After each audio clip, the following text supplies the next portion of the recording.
লোহা নবী আলাইহিস সালামের কপালের ভিতরে ঢুকিয়া যায়, আল্লাহ নবীর গাল মুবারকে ঢুকিয়া যায়, দান মুবারক শহীদ হয়ে যায়। নবী আলাইহিস সালাম এবার পড়িয়া গেছেন বেহুশ হইয়া। আল্লাহ নবী যখন জমিনে পড়া বেহুশ হয়ে পড়ে আছেন, হযরতে আলী আল্লাহ নবীর কাঁধে উঠায় সামনের দিকে দৌড় দিছে, পাহাড়ের চূড়ায় গিয়ে আল্লাহ নবীরে শোয়া রাখছে।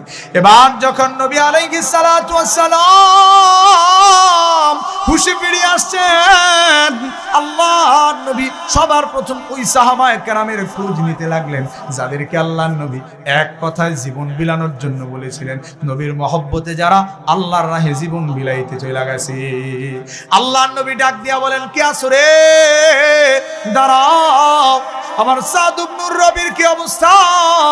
তোমরা কি কেউ আমার সাদ ইবনুর রবির সংবাদ আনিয়া দিতে পারবা? ওর দুনিয়ার জমিনে টাকা পয়সা প্রভাব প্রতিপত্তি সব আছে, কিন্তু আমার সাদ আমি নবীর ভালোবাসায় এক কথায় জীবন বিলাইতে চলে গেছে। এবার হযরতে যায়েদ বিন সাবিত রাদিয়াল্লাহু আনহু দাঁড়ায়া গেলেন। সময় খুব সংক্ষিপ্ত বাজান, সংক্ষিপ্ত করিয়া বলিয়া যায়। হযরতে যায়েদ বললেন, ইয়া রাসূলুল্লাহ ওয়া ইয়া হাবিবাল্লাহ, হুজুর আপনার কি আদেশ বলুন না, আমি সাদ ইবনুর রবির খুঁজিয়া নিয়ে দেব। আল্লাহর নবী বললেন, যায়েদ রে, তুমি যদি আমার সাদরে খুঁজিয়া পাও, ও আমি নবীর ভালোবাসায় জীবন বিলানোর জন্য উহুদের ময়দানে চলিয়া গেছে। তুমি যদি আমার সাদরে খুঁজিয়া পাও, তাইলে আমি নবীর পক্ষ থেকে আমার সাদরে সালাম জানাবা। জোরে কোন সুবহানাল্লাহ। হযরতে যায়েদ বিন সাবিত রাদিয়াল্লাহু তাআলা আনহু এবার সামনের দিকে অগ্রসর হতে লাগলেন। সামনের দিকে যখন আতায়া যান, পিছন থেকে আল্লাহর নবী ডাক দিয়া বললেন, যায়েদ রে, দ্বিতীয় আর একটা পয়গাম আছে, শুনিয়া যাও, শুনিয়া যাও। হযরতে যায়েদ রাদিয়াল্লাহু আনহু ফিরে আসলেন।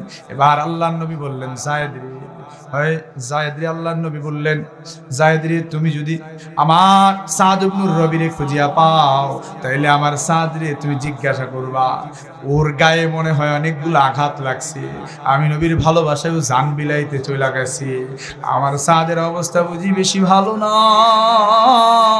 আমার সাদের কি অবস্থা আমি নবী জানি না, তুমি আমার সাদরে জিজ্ঞাসা করবা সাদ কি অবস্থায় আছে, কেমন অবস্থায় আছে। হযরতে যায়েদ রাদিয়াল্লাহু আনহু চলে গেলেন, খুঁজতে লাগলেন হযরতে সাদরে, খুঁজে পেলেন। আল্লাহর নবী সালাম বিনিময় করলেন। এবার যখন সালাম বিনিময় করে দ্বিতীয় প্রশ্নটা করলেন, নবীর ভালোবাসায় দিলটা পরিপূর্ণ থাকবার কারণে সাহাবায়ে কেরামের অবস্থান কেমন দেখেন বাজান। আল্লাহর নবীর পক্ষ থেকে সালাম পাইয়া হযরতে সাদ, যার গায়ে ৭০টার বেশি আঘাত, অবিহি সাবউনা দরবাতান, ৭০টারও বেশি আঘাত, মৃত্যুর সন্ধিক্ষণে দাঁড়ানো হযরতে সাদ রাদিয়াল্লাহু আনহু ২ নম্বরের প্রশ্ন যখন পাইলেন, যায়েদ রাদিয়াল্লাহু আনহু যখন বললেন, সাদ রে, তোমার কি অবস্থা? এবার আল্লাহর নবীর প্রেমে ভরা দিলওয়ালা মানুষটা এবার ডাকিয়া কয়, যায়েদ রে, তুমি আমার নবীরে গিয়া ডাইকা ডাইকা বলবা, আপনার সাদ কইছে, ইন্নী আজিদু রিহাল জান্নাহ, নবী প্রেম দিলে পরিপূর্ণ থাকার কারণে গায়ের আঘাত আর আঘাত মনে হয় না। আমি সাদ উহুদের প্রান্তরে এখানে শুয়ে থেকে মৃত্যু সন্ধিক্ষণে জান্নাতের ঘ্রাণ নাকে পাই। জোরে চিল্লা কোন সুবহানাল্লাহ। এমন মানুষে ভালো না বাসতে নবীর সামনে গিয়া কেমনে দাঁড়াবেন বাজান? কিয়ামতের ময়দানে আমার আপনার নবী যদি আমার আপনারে যদি না চিনে, যদি শাফাত না করে রে বাজান, এজন্য টাঙ্গরবাড়ির মানুষগুলারে ডাকিয়া ডাকিয়া বলিয়া যায়, নবী প্রেম দিলের ভিতরে জায়গা দেন, দুনিয়ার মহব্বত গুনাহগুলারে ছাড়েন। এ বাজান, আরো 2 জন মানুষ দুনিয়ার জমিনে আছে যাদের ভালোবাসা দিলের ভিতরে ওঠায় রাখা লাগে। এ বাজান, আমার আপনার বাপ আমার আপনার জন্য হয়তো জান্নাত, হয়তো বা জাহান্নাম।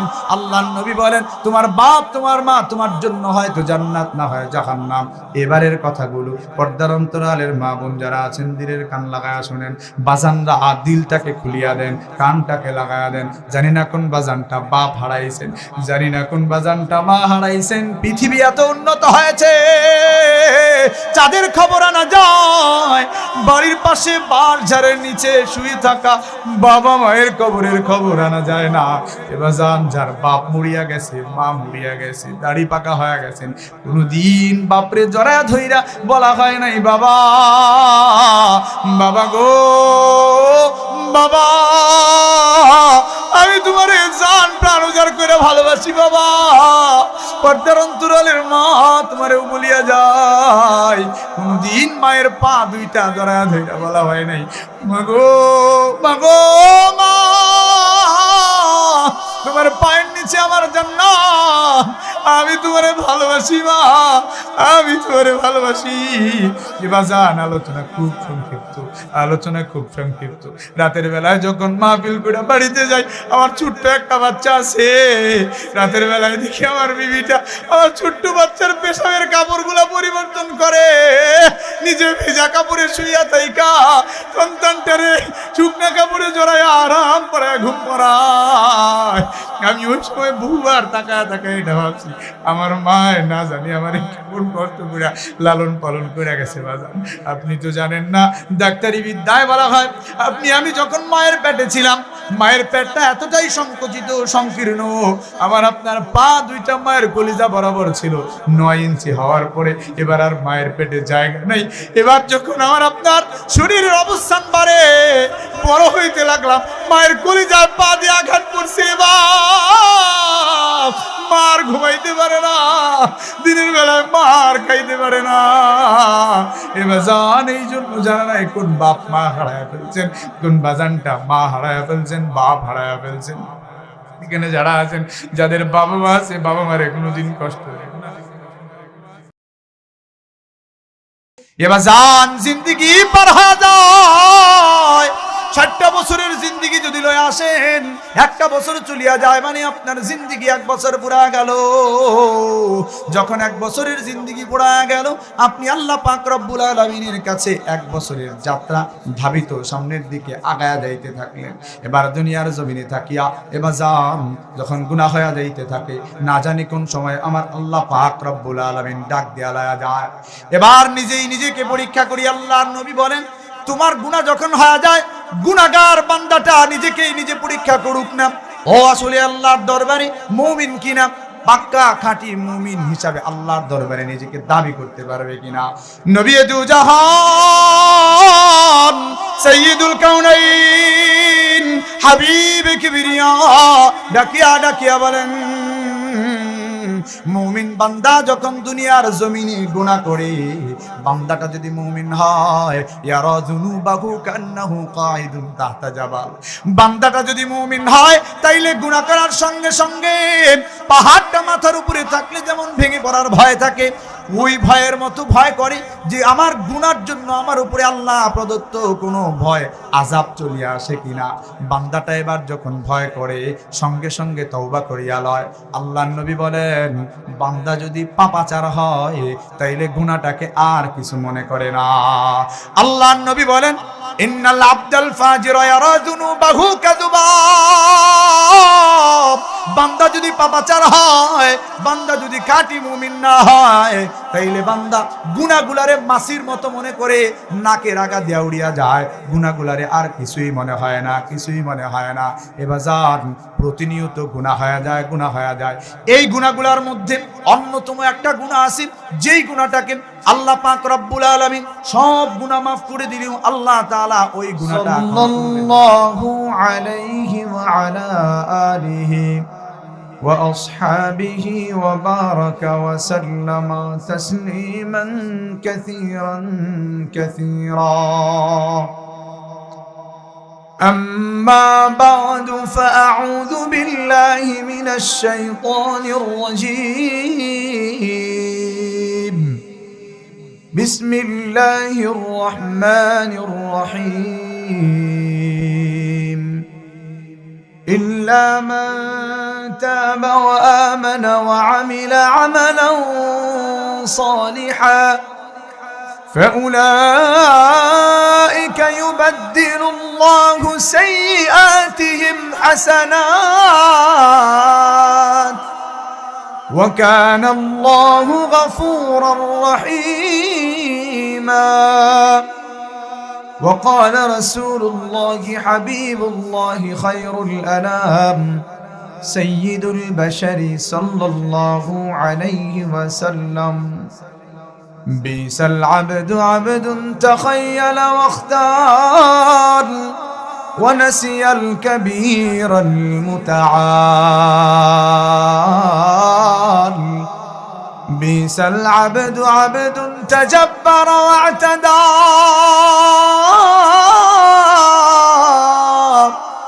ونسي الجبار الأعلى إلى آخر الحديث أو كما قال عليه النبي الصلاة والسلام এই মুহূর্ত থেকে আমি আপনাদেরকে দিলের কান লাগানোর জন্য বলবো বাজার আজকের আলোচনাটুকু দেখেন জিন্দেগি পরিবর্তনের মোড় বানানো যায় কিনা। আজকের আলোচনাটুকু নিজের জিন্দেগি পরিবর্তনের জন্য জরিয়া বানানো যায় কিনা। এবাজান কোরআনের মধ্যে আমার আল্লাহ পাক রব্বুল আলামিন ডাকিয়া ডাকিয়া বলেন, যারা দুনিয়ার জমিনে আমি আল্লাহ পাক রব্বুল আলামিনের কাছে খাঁটি দিল নিয়ে তওবা করবে, আমি আল্লাহ পাক রব্বুল আলামিন ওই মানুষগুলোর তওবা কবুল করিয়া লইব। পরিবর্তনে আমি আল্লাহ এমন জিন্দেগি দিব যেই জিন্দেগিটা দুনিয়ার জমিনেও উত্তম, আখিরাতেও তার জন্য উত্তম হয়ে যাবে। জোরে কোন সুবহানাল্লাহ। এজন্য বাজান দুনিয়ার জিন্দেগিতে আল্লাহ পাক রব্বুল আলামিনকে ভয় করা চাই। দুনিয়ার জিন্দেগিতে শুধুমাত্র টাঙ্গর বাড়ির মানুষগুলো যদি মনে করে আল্লাহ পাক রব্বুল আলামিন মুসলমানের ঘরে জন্ম দিয়েছে, নাম সূত্রে মুসলমান, এই জন্য আল্লাহর দরবারে আর কোনো পরীক্ষা দেয়া লাগবে না, আল্লাহ পাক রব্বুল আলামিন ঈমানের পরীক্ষা আমাদের থেকে লইবে না, এটা যদি কোনো মানুষ মনে করে ভুল করবে। কেননা আল্লাহ পাক রব্বুল আলামিন সূরা আল আনকাবুত 3 নম্বর আয়াত আল্লাহ পাক রব্বুল আলামিন জানায়া দেন, আহাসিবান নাস আইয়ুতরাকু আইয়াকুলু আমান্না ওয়া হুম লা ইফতানুন।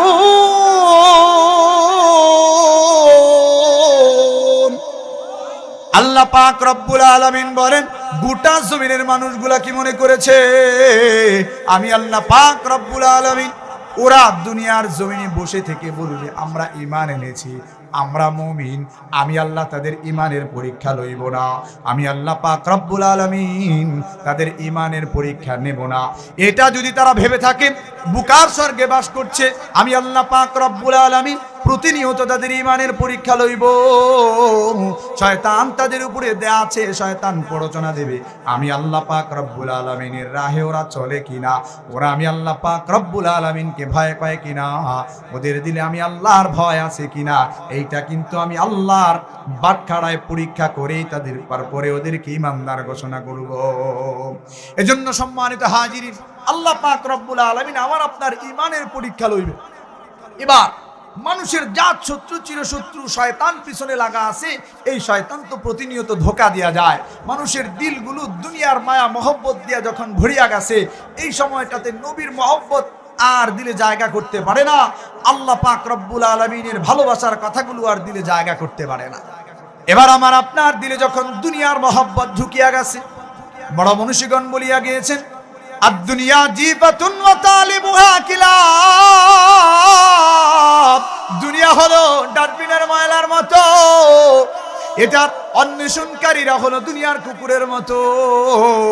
এবার দুনিয়ার জমিনে যখন দুনিয়া অন্বেষণে বেরিয়ে গেলাম, দুনিয়া তলব করার জন্য যখন বেরিয়ে গেলাম, এবার দুনিয়ায় তলব করি, আখিরাতের পুঁজি আর অর্জন হয় না। দুনিয়ার পরীক্ষায় আল্লাহ পাক রব্বুল আলামিনের কাছে ফেল পড়িয়া যাওয়ার উপক্রম। সম্মানিত হাজিরিন, বলছিলাম আজকে গুনাহ সম্পর্কে কিছু আলোচনা করব। এবার জান জিন্দেগি পার হয়ে যায়, 60টা বছরের জিন্দেগি যদি লয়ে আসেন, একটা বছর চলিয়া যায় মানে আপনার জিন্দেগি 1 বছর পুরা গেল। যখন 1 বছরের জিন্দেগি পুরা গেল, আপনি আল্লাহ পাক রব্বুল আলামিনের কাছে 1 বছরের যাত্রা ধাবিত সামনের দিকে আগায়া যাইতে থাকলেন। এবার দুনিয়ার জমিনে থাকিয়া এবার যান যখন গুনাহ হয়ে যাইতে থাকে, না জানি কোন সময় আমার আল্লাহ পাক রব্বুল আলামিন ডাক দেয়া লাগা যায়। এবার নিজেই নিজেকে পরীক্ষা করি। আল্লাহর নবী বলেন, তোমার গুনাহ যখন হয়ে যায়, গুনাহগার বান্দাটা নিজেকেই নিজে পরীক্ষা করুক না, ও আসলে আল্লাহর দরবারে মুমিন কিনা, পাক্কা খাঁটি মুমিন হিসাবে আল্লাহর দরবারে নিজেকে দাবি করতে পারবে কিনা। নবী দু জাহান সাইয়্যিদুল কাউনাইন হাবিবে কিবরিয়া ডাকিয়া ডাকিয়া বলেন,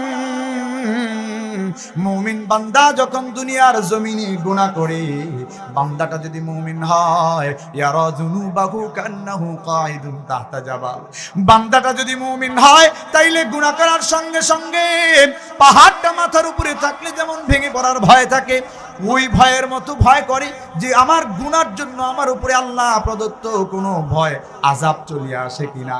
বান্দাটা এবার যখন ভয় করে সঙ্গে সঙ্গে তওবা করিয়া লয়। আল্লাহর নবী বলেন, বান্দা যদি পাপাচার হয় তাইলে গুনাহটাকে আর কিছু মনে করে না।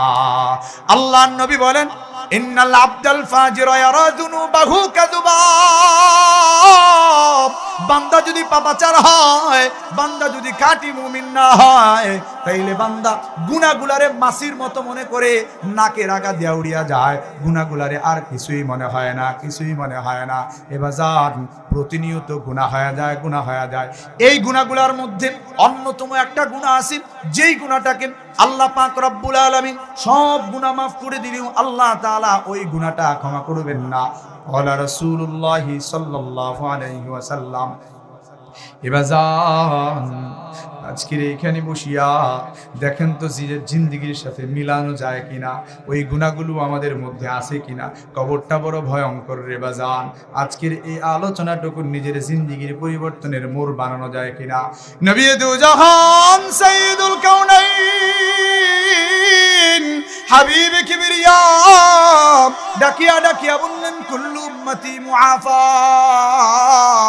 আমার সব উম্মতকে আমার আল্লাহ পাক রব্বুল আলামিন ক্ষমা করিয়া দিবেন, কিন্তু একটা শ্রেণী, ইল্লাল মুজাহিরিন, মুজাহির যারা, তাদেরকে আল্লাহ ক্ষমা করবেন না। বাইরের চাষটল কালকেও থাকবে, বাইরের জিলাপির দোকান আগামীকালকেও থাকবে, বাইরের সব পরিবেশ আগামীকালের জন্য থাকবে। এবার যান এই গুরুত্বপূর্ণ আলোচনাটুকু না আগামীকাল আর থাকবে না, নিজের জিন্দেগির সাথে মিলানোর চেষ্টা করেন। আল্লাহর নবী বলেন, আমার সব উম্মতকে আমার আল্লাহ ক্ষমা করে দিলেও মুজাহির যারা, তাদেরকে ক্ষমা করবে না। এবার মুজাহির কারা? সাহাবায়ে কেরাম বুঝতে পারলেন না। আল্লাহর নবীকে ডাকিয়া ডাকিয়া বললেন, ইয়া রাসূলুল্লাহ ওয়া ইয়া হাবিবাল্লাহ, হুজুর মুজাহির কারা? বুঝলাম না গো, বুঝলাম না মুজাহির কারা। আল্লাহর নবীর কাছে প্রশ্ন চলিয়া গেল, মুজাহির কারা? এবার নবী দু জাহান প্রশ্নের জবাব দিলেন, আমার উম্মতের সব মানুষগুলারে আল্লাহ পাক রব্বুল আলামিন চাইলেই ক্ষমা করে দিতে পারেন, আল্লাহ তাআলা ক্ষমা করে দিবেন, কিন্তু মুজাহির যারা, তাদেরকে আমার আল্লাহ পাক রব্বুল আলামিন ক্ষমা করবেন না। জানো জানো মুজাহির কারা? মুজাহির কারা তোমরা কি জানো? আল্লাহর নবী এবার বলতে লাগলেন, ইন্নাল মাজানাত আইয়ামালার রাজুলু বিল্লাইলি আমালা, রাতের বেলায় বান্দা গুনাহ করে, এই গুনাহগুলোর উপরে আল্লাহ তাআলা পর্দা দিয়ে রাখেন। এবার যখন রাত্রি শেষ হয়ে যায়, বান্দাটা সকাল বেলায় রাস্তার মোড়ে মোড়ে চাষটলে বসে দাঁড়ায়া দাঁড়ায়া গল্প করতে থাকে, জানোস রাতের বেলায় বক্সের যে বাজাইল ওইটা কারা? আমি তো ওইটার টাকা দিয়ে আনাইছি, এলাকায় নির্বাচন করা লাগবে, পোলাপানরে একটু আমোদ ফুর্তি করাইলাম, এটা তো আমিই করছি। গুনাহ করে আল্লাহ গোপন করিয়া রাখেন, এই গুনাহটা আবার দিনের বেলায় মানুষের সামনে যায় প্রকাশ করে। আল্লাহর নবী বলেন, মানুষটা এবার বলে, আমিলতুল বারিহাতা কাদা ওয়া কাদা, গত রাতে আমি অমুক অমুক কাজটা করছি, জানো অমুক অমুক এই কাজটা আমিই করছি, রাতের বেলায় অমুক গুনাহটা আমি করছি, অমুক নাটকটা দেখছো, অমুক সিনেমাটা দেখছো। বন্ধুরে ডাক দিয়ে আরেক বন্ধু কয়, রাতের বেলায় যখন বান্দা গুনাহ করে কেউ দেখে না, কেউ দেখে না, যিনি দেখেন তিনি কে? আওয়াজ দিয়া কোন তিনি কে? ওই আল্লাহ গুনার উপরে পর্দা দিয়ে রাখেন। এবার যখন সকাল যাপন করে বান্দাটা ওই গুনার কথা আর গোপন রাখতে পারে না, বান্দাটা এবার সকাল বেলায় যখন গুনার কথা মানুষের সামনে প্রকাশ করিয়া দেয়, এবার আমার আল্লাহ পাক রব্বুল আলামিন ওই বান্দার উপরে ক্রোধান্বিত হয়ে যান যে আমি আল্লাহ যেই গুনাহ গোপন রাখলাম, তুই বান্দা সেই গুনাহ প্রকাশ করে বেড়াইলি, আমি আল্লাহ এমন মুজাহির মানুষদের ক্ষমা করব না। যদি আওয়াজ করে কন্যা নাউযুবিল্লাহ। সম্মানিত হাজিরিন, গুনাহ যদি হয়ে যায় আল্লাহর দরবারে তওবা করা লাগবে। তওবা ছাড়া আল্লাহর দরবারে গেলে এক একটা কবিরা গুনাহ জাহান্নামে যাওয়ার কারণ হয়ে যাবে। সম্মানিত হাজিরিন, আমি আল্লাহ পাক রব্বুল আলামিনের কোরআনে কারীম থেকে একটি আয়াত তিলাওয়াত করেছি, সূরা আল ফুরকানের আয়াত। এই আয়াতের প্রেক্ষাপট শানে নুজুলটাই বা কেমন। আল্লাহর নবীর একজন সাহাবী, নবীর চাচা হযরতে হামজা রাদিয়াল্লাহু তাআলা আন, সাইয়্যিদুশ শুহাদা হযরতে হামজা রাদিয়াল্লাহু আনহুরে ওয়াহশ ইবনে হারব যখন আল্লাহর নবীর চাচারে হত্যা করে, আল্লাহর নবীর চাচারে হত্যা করিয়া হিন্দা আল্লাহর নবীর চাচার কলিজাটা পর্যন্ত বুক থেকে ফাড়িয়া আনিয়া নবী আলাইহিস সালামের চাচার কান পর্যন্ত কাটিয়া লয়। এই পর্যায়ে আল্লাহর নবীর কাছে ওয়াহশির ব্যাপারে সংবাদ পৌঁছায়া যায়। ওয়াহশি এবার যখন মক্কায় নবীর চাচারে হত্যা করবার কারণে ওর মুনিবের পক্ষ থেকে আজাদি পাওয়া যায়, কিন্তু আল্লাহর নবীর কাছে ওয়াহশি এবার চিহ্নিত হয়ে যায়। মক্কা বিজয় হয়ে গেল, ওয়াহশির গুনাহ বেড়ে গেছে। ওয়াহশি আল্লাহর নবীর চাচারে হত্যা করছে, আল্লাহর নবীর দিলের মধ্যে আঘাত লাগাইছে। এবার যখন মক্কা বিজয় হয়ে গেল, ওয়াহশি পলায়ন করে তায়েফে চলে গেছে। আল্লাহর নবী এবার মক্কায় অবস্থান করেন। নবীজি ঘোষণা করে দিয়েছেন, ওয়াহশিরে যেখানে পাও সেখানেই তাকে হত্যা করা হবে। তার আগে আল্লাহর নবী ইসলামের দাওয়াত পয়গাম পাঠাইছেন। ওয়াহশি যদি ইসলামের পয়গাম পায়া ফিরে আসে, তাইলে ওয়াহশিরে আমার আল্লাহ ক্ষমা করিয়া দেবেন। জোরে কোন সুবহানাল্লাহ। নবীর চাচার মুসলা হত্যা করা এমন অখণ্ডগুলো অঙ্গ প্রত্যঙ্গগুলো খণ্ড বিখণ্ড হয়ে পড়ে থাকা এমন লাশ দেখি আল্লাহর নবী সহ্য করতে পারেন নাই। আল্লাহর নবী পয়গাম পাঠায়া দিছে, ও যদি ঈমান আনে তাইলে ওরে কিছু বলবা না, ঈমান যদি না আনে তাইলে ওরে হত্যা করা লাগবে। এবার ওয়াহশি আল্লাহর নবীর দরবার পর্যন্ত পৌঁছায়া যায়। তওবা কেমন করা লাগে, আল্লাহর দরবারে তওবা করলে বান্দার দাম কেমন বাড়িয়া যায়। নবী দু জাহান সাইয়্যিদুল কাউনাইন হাবিবে কিবরিয়া বসিয়া আছেন। ওয়াহশি এবার মুখটা ঢাকিয়া সকলের চোখের অন্তরালে আল্লাহর নবীর সামনে এসে দাঁড়ায় গেছে। আল্লাহর নবীরে ডাক দিয়া কয়, ইয়া রাসূলুল্লাহ ওয়া ইয়া হাবিবাল্লাহ, হুজুর আতারিফুনি, আপনি কি আমারে চিনেন? আল্লাহর নবী বলেন, তোমারে আমি চিনি না, কে তুমি বলো বলো। ওয়াহশি ডাকিয়া কয়, ইয়া রাসূলুল্লাহ, আপনার চাচা হামজাকে যে হত্যা করেছিল আমি সেই ওয়াহশি। ইয়া রাসূলুল্লাহ, আপনি আমার হত্যার পরওয়ানা জারি করে দিয়েছেন, কিন্তু আপনার সামনে আমি কালিমাটা বললাম, আশহাদু আল্লা ইলাহা ইল্লাল্লাহ ওয়া আশহাদু আন্না মুহাম্মাদান রাসূলুল্লাহ। আল্লাহর নবীর সামনে ওয়াহশি যখন কালিমাটা পড়িয়া লয়, এবার আল্লাহর নবী ওয়াহশিরে বলে, তোমার পিছনের গুনাহ তো আল্লাহ পাক রব্বুল আলামিন ক্ষমা করে দিয়েছে, কিন্তু তুমি যে আমার চাচারে হত্যা করেছো, আমি নবীর দিলে যে আঘাত দিছো, তোমারে দেখলে আমার চাচার কথা মনে পড়িয়া যায়। তুমি আমার সামনে আসবা না, তুমি আমার সামনে আসবা না। ওয়াহশি এবার আল্লাহর নবীর দুনয়নের সামনে থেকে সরিয়া যায়। সাহাবী হওয়ার পরেও আল্লাহর নবীর দুনয়নের সামনে আর আসে না। আল্লাহর নবীর দিলের ব্যথা বড় বাড়িয়া যায়, এই জন্য আসে আর আল্লাহর নবীর সামনে আসে না। ঘটনা সংক্ষেপ করে বলছি, আল্লাহর নবীর ওয়াফাত মুবারক হয়ে গেল। এবার যখন নবী আলাইহিস সালাম দুনিয়ার থেকে বিদায় নিয়ে চলে গেছেন, ওয়াহশি তবিও আল্লাহর নবীর চেহারা মুবারকের সামনে আর আসে না। আল্লাহর নবীর রওজার সামনে গিয়ে আর দাঁড়ায় না, কারণ জিন্দা নবী, হায়াতুন নবী, আমার আপনার নবী কবরে শুয়ে আছেন। আল্লাহর নবী হায়াতুন নবী, জিন্দা হিসাবে আছেন। আল আম্বিয়া ও আহিয়াউন ফি কুবুরিহিম, সমস্ত আম্বিয়া আলাইহিমুস সালাম তাদের কবরের মধ্যে জিন্দা আছেন। জোরে কোন সুবহানাল্লাহ। এবার ওয়াহশি আল্লাহর নবীর রওজার সামনে গিয়েও দাঁড়ায় না। ওয়াহশির দিলে বড় জ্বালা, গুনাহ তো করেছি পাহাড় সম পরিমাণ। নবী আলাইহিস সালাতু ওয়াস সালামের সামনে কিভাবে এগিয়ে দাঁড়াবো, আল্লাহর নবী তো সামনে যাইতে না করছে। এবার যখন মুসাইলামাতুল কাযযাব নবীর যুগে নিজেকে নবী দাবি করেন, মুসাইলামাতুল কাযযাবের বিরুদ্ধে হযরতে ওমর রাদিয়াল্লাহু আনহুর জামানায় যুদ্ধ হয়ে গেল। এবার ওয়াহশি মুখ্যম সুযোগ পাওয়া গেল। মুসাইলামাতুল কাযযাব মিথ্যা নবুয়তের দাবিদার, আল্লাহর নবীর জামানায়ও এমন মানুষ যে মিথ্যা নবুয়তের দাবি করেছে, এই মানুষটারে হত্যা করবার জন্য টার্গেট লইয়া ওয়াহশী এবার খঞ্জর লইয়া মুসাইলামাতুল কাযযাবকে হত্যা করার জন্য যুদ্ধের ময়দানে ছুটিয়া যায়। এবার যখন মুসাইলামাতুল কাযযাবকে খঞ্জর দিয়ে আঘাত করিয়া ওয়াহশী যখন হত্যা করিয়া লয়, এবার তরবারিটা উত্তোলন করিয়া ডাক দিয়া কয়, যুদ্ধের ময়দানের মুসলমানরে ডাকিয়া, মুসলমানের দল শুনো, আমার এই খঞ্জরটা দিয়া আল্লাহর নবীর চাচারে আমি হত্যা করেছিলাম, আজকে আমি আমার এই খঞ্জরটা দিয়া মুসাইলামাতুল কাযযাব, দাজ্জাল, দাজ্জালুনা কাযযাবুনা, আল্লাহর নবীর পরে যারা মিথ্যা নবুয়তের দাবি করে, ওরা ভণ্ড, ওরা প্রতারক, নবী বলেন ওরা দাজ্জাল। বর্তমান জামানায় আছে গোলাম আহমদ কাদিয়ানী, গোলাম আহমদ কাদিয়ানীর অনুসারীরা। আমরা বলতে চাই, নবীর পরে নবী নাই, সংসদে আইন চাই। কথা কণ্ঠে কিনা? নবীর পরে নবী নাই, সংসদে আইন চাই।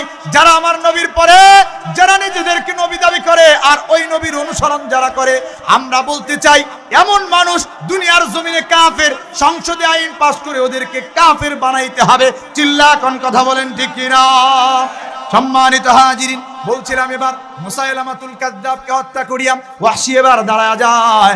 আল্লাহর নবীর এই সাহাবীটা এবার দিলের বোঝাটা কিছু লাঘব করতে পারছে, এরপর আল্লাহর নবীর রওজার সামনে গিয়া দাঁড়ায় না। মুসাইলামাতুল কাযযাবরে হত্যা করার পরে বর্ণনার কিতাবে পাওয়া যায়, কোন এক রাতের বেলায় নবী দু জাহান সাইয়্যিদুল কাউনাইন ওয়াহশীর স্বপ্নের ভিতরে আসিয়া গেছে। জোরে কোন, চিল্লা কোন সুবহানাল্লাহ। ওয়াহশী আল্লাহর নবী ডাকিয়া কয়, ওয়াহশী রে, আমার চাচারে তুমি হত্যা করেছিলা, আমি নবীর দিলে আঘাত লাগাইছিলাম, তুমি মুসাইলামাতুল কাযযাবরে হত্যা করিয়া, মিথ্যা নবুয়তের দাবিদার রে হত্যা করিয়া তুমি আমার দিলটা খুশ করে দিছো, আমার রওজার কাছে কিনারায় কেন আসো না? জোরে কন্যা সুবহানাল্লাহ। এজন্য গুনাহ হয়ে গেলে গুনাহের প্রায়শ্চিত্ত করা চাই, আল্লাহর কাছে ক্ষমা চাওয়া লাগবে। কোন সময় বাজান মরিয়া যায়, আল্লাহর নবীর মহব্বত নিয়ে আল্লাহর কাছে যায় দাঁড়ানো লাগবে। গুনাহ অবস্থায় গিয়া দাঁড়াইলে আল্লাহ তাআলা কিন্তু ক্ষমা করবে না। এজন্য সম্মানিত হাজিরিন, আপনাদেরকে ডাকিয়া ডাকিয়া খুব সংক্ষেপ আল্লাহর নবীর মহব্বতের কথা আপনাদের দিলে, জানি না আমি আজকে উঠায়া দিয়া যাইতে পারবো কিনা বাজান, কিন্তু বলিয়া যাই, প্রকৃত মুমিন হইতে গেলে আল্লাহর নবীর ভালোবাসায় দিলটা পরিপূর্ণ রাখা লাগে। এ যুবক যে এখানে বসিয়া বসিয়া হাসো, তোমারে ডাক দিয়া বলিয়া যাই, তোমার দিলে যদি আমার নবীর ভালোবাসা মহব্বত পরিপূর্ণ না থাকে, পূর্ণাঙ্গ মুমিন হইতে পারবা না। কোরআন সাক্ষী, সূরা আল আহজাব আয়াত নাম্বার 6, আল্লাহ পাক রব্বুল আলামিন বলেন, আন-নাবিয়্যু আওলা বিল মুমিনিনা মিন আনফুসিহিম।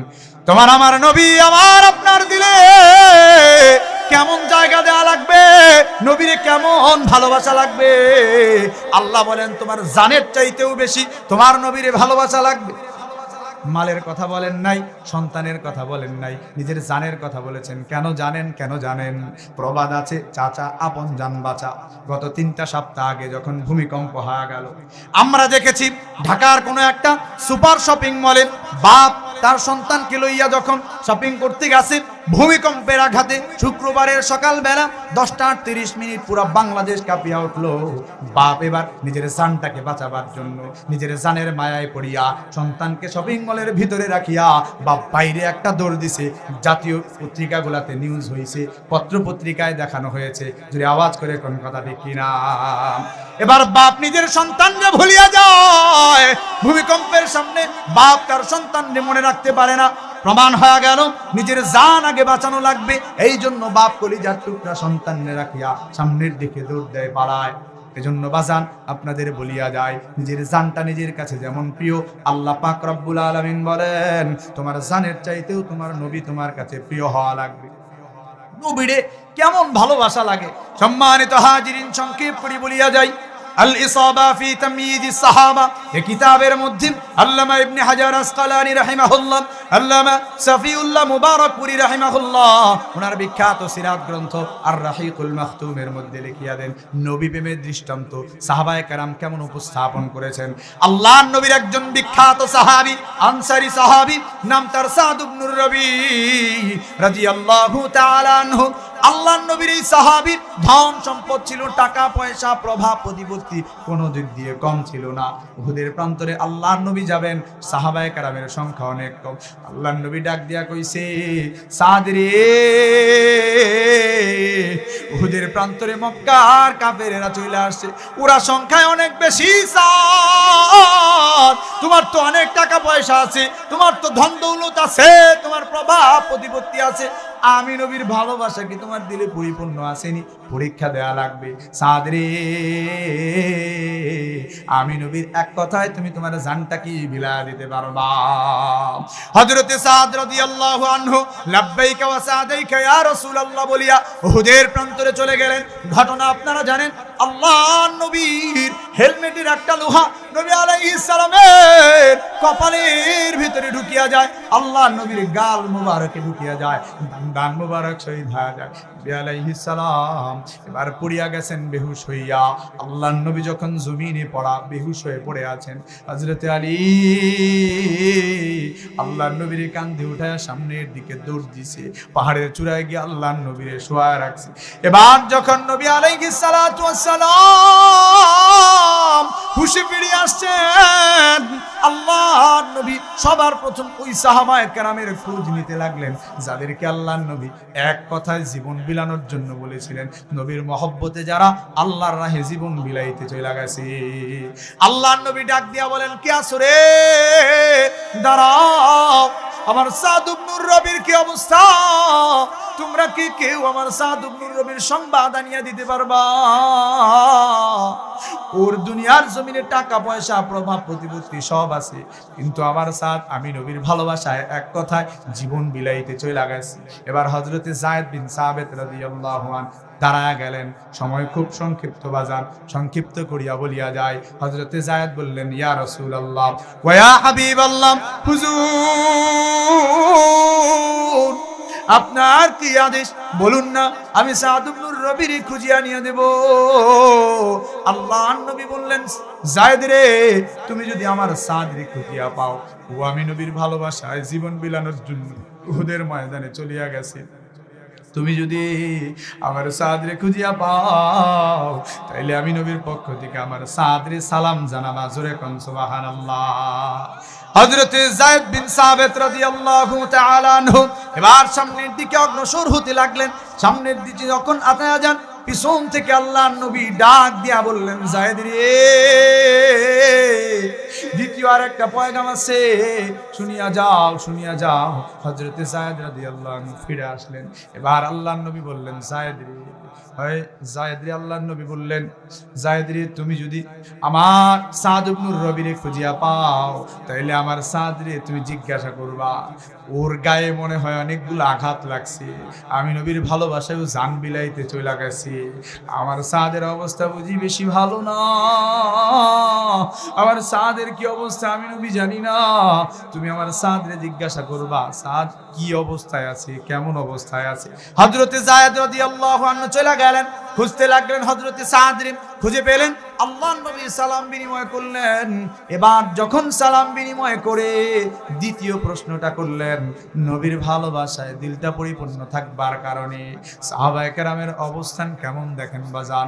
আল্লাহর নবীর পক্ষ থেকে সালাম পাইয়া হযরতে সাদ, যার গায়ে ৭০টার বেশি আঘাত, অবিহি সাবউনা দরবাতান, ৭০টারও বেশি আঘাত, মৃত্যুর সন্ধিক্ষণে দাঁড়ানো হযরতে সাদ রাদিয়াল্লাহু আনহু ২ নম্বরের প্রশ্ন যখন পাইলেন, যায়েদ রাদিয়াল্লাহু আনহু যখন বললেন, সাদ রে, তোমার কি অবস্থা?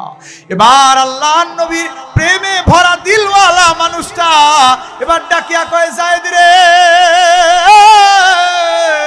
তুমি আমার নবীরে গিয়া ডাইকা ডাইকা বলবা, আপনার সাদ কইছে ইন্নী আজিদু রিহাল জান্নাহ, নবী প্রেম দিলে পরিপূর্ণ থাকার কারণে গায়ের আঘাত আর আঘাত মনে হয় না। আমি সাদ উহুদের প্রান্তরে এখানে শুয়ে থেকে মৃত্যু সন্ধিক্ষণে জান্নাতের ঘ্রাণ নাকে পাই। জোরে চিল্লা কোন সুবহানাল্লাহ। এমন মানুষ সে ভালো না বাসলে নবীর সামনে গিয়া কেমনে দাঁড়াবেন বাজান? কিয়ামতের ময়দানে আমার আপনার নবী যদি আমার আপনারে যদি না চিনে, যদি শাফাত না করে রে বাজান, এজন্য টাঙ্গর বাড়ির মানুষগুলারে ডাকিয়া ডাকিয়া বলিয়া যায়, নবী প্রেম দিলের ভিতরে জায়গা দেন, দুনিয়ার মহব্বত গুনাহগুলারে ছাড়েন।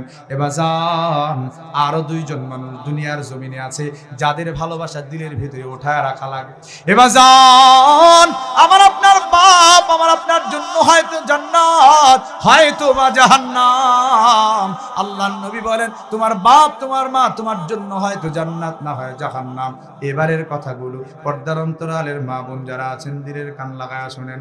বাজানরা দিলটাকে খুলিয়া দেন, কানটাকে লাগায়া দেন। জানি না কোন বাজানটা বাপ হারাইছেন, জানি না কোন বাজানটা মা হারাইছেন। পৃথিবী এত উন্নত হয়েছে, যাদের খবর আনা যায়, বাড়ির পাশে বাঁশঝাড়ের নিচে শুয়ে থাকা বাবা মায়ের কবরের খবর আনা যায় না। এবার যান, যার বাপ মরিয়া গেছে, মা মরিয়া গেছে, দাড়ি পাকা হয়ে গেছেন, কোনদিন বাপরে জড়ায়া ধইরা বলা হয় নাই, বাবা বাবা গো বাবা, আমি তোমারে জান প্রাণ উজাড় করে ভালোবাসি বাবা। পর্দার অন্তরালের মা তোমারে বলিয়া যায়, কোনদিন মায়ের পা দুইটা জড়ায়া ধইরা বলা হয় নাই, মাগো মাগো মা, তোমার পায়ের নিচে আমার জান্নাত, আমি তোমারে ভালোবাসি মা, আমি তোমারে ভালোবাসি। বাজান, আলোচনা খুব সংক্ষিপ্ত, আলোচনা খুব সংক্ষিপ্ত। রাতের বেলায় যখন মাহফিল করে বাড়িতে যাই, আমার ছোট্ট একটা বাচ্চা আছে, রাতের বেলায় দেখি আমার বিবিটা আমার ছোট্ট বাচ্চার পেশাবের কাপড়গুলা পরিবর্তন করে, নিজে ভেজা কাপড়ে শুইয়া থাইকা সন্তানটারে শুকনা কাপড়ে জড়ায় আরাম করে ঘুম পড়ায়। আমি ওই সময় বহুবার তাকায় তাকায় এটা ভাবছি, আমার মায় না জানি আমার কেমন কষ্ট করে লালন পালন করে গেছে বাজান। আপনি তো জানেন না, ডাক্তারি বিদ্যায় বলা হয়, আমি যখন মায়ের পেটে ছিলাম, মায়ের পেটটা এতটাই সংকুচিত সংকীর্ণ, আমার আপনার পা দুইটা মায়ের কলিজা বরাবর ছিল। 9 ইঞ্চি হওয়ার পরে এবার আর মায়ের পেটে জায়গা নেই। এবার যখন আমার আপনার শরীরের অবস্থান বাড়ে, বড় হইতে লাগলাম, মায়ের কলিজার পা দিয়ে আঘাত পড়ছে। এবার মার ঘুমাইতে পারে না, দিনের বেলায় মার খাইতে পারে না। এবার জান, এই জন্য জানা নাই কোন বাপ মা হারায় ফেলছেন, কোন বাজানটা মা হারায় ফেলছেন, বাপ হারায় ফেলছেন। এখানে যারা আছেন, যাদের বাবা মা আছে, বাবা মারে কোনোদিন কষ্ট দেয় না।